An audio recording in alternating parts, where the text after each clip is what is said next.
دا فیصله به وخت پخپله کوي دا فیصله به وخت پخپله کوي چې د خبرو څوک د کار څوک دي دا د برندو سترګو کار دی د پخوانه دا د برندو سترګو کار دی د پخوانه حق اخیستی چا په سوال او په زارو دی ژوند هغه دی چې د کام د پاره تیر شي ژوند هغه دی چې د کام د پاره تیر شي نور خو هسې بس حساب د ورځو شپو دی ګرانو مینوالو زه یم اقبال حسین افکار او دا دی ګنداره ټي وي د نن ادبي خبر سره زه ستاسو په وړاندې سلامونه او نیکې هیلې وړاندې کوم د دسمبر په 15مه نیټه کال 2022 د اتوار په ورځ سهار 9 بجې په سیدا جوړ کې د ډاکټر رازق جان اډوکیټ په حجره کې د پښتنو د یاد شاعر ادیب مترجم دانشور ډاکټر خالق زیار شپږم تلین ډیر په درنښت ونمانځلی شو په دې دستوره کې د ګرد پښتونخوا نماینده شاعرانو ادیبانو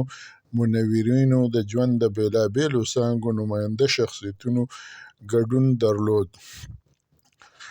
د دې دستورې صدارت د پښتنو قامي او مترقي شاعر محترم رحمت شاه سایل صاحب کولو او په مشرانو مېلمنو کې ګران نور البشر نوید ډاکټر جسیم نظیب لالا ډاکټر مشتاق احمد او ښاغلی اکبر سیال او ښاغلی اکمل لیونی شامل وو د دې دستورې نظامت ښاغلي نیازک خان نازک ترسره کړو د قرآن پاک د تلاوت نه وروستو د منورینو د ډاکټر صاحب په ژوند فن د فکر و نظر او مبارزه په تفصیل سره خبرې وکړې او هغه ته خراج وړاندې کړو د دستورې په آخر کې ښاغلي منورین د ډاکټر صاحب سلی ته ورغلل په هغې د ګلونو څادرونه خور کړل او د هغه د بخښنې دپاره اجتماعي فاتحه ولوسته د دې دستورې په قربانو کې د ښاغلي مکرم خان سبا ډاکټر محمد رازق جان اډوکیټ انجینیر فضل خالق دیدن فضل رازق اډوکیټ محمد خالق ډاکټر اتل خان جوهر لونګین نومونه شامل دي دې دستوري کې چې کومو ښاغلو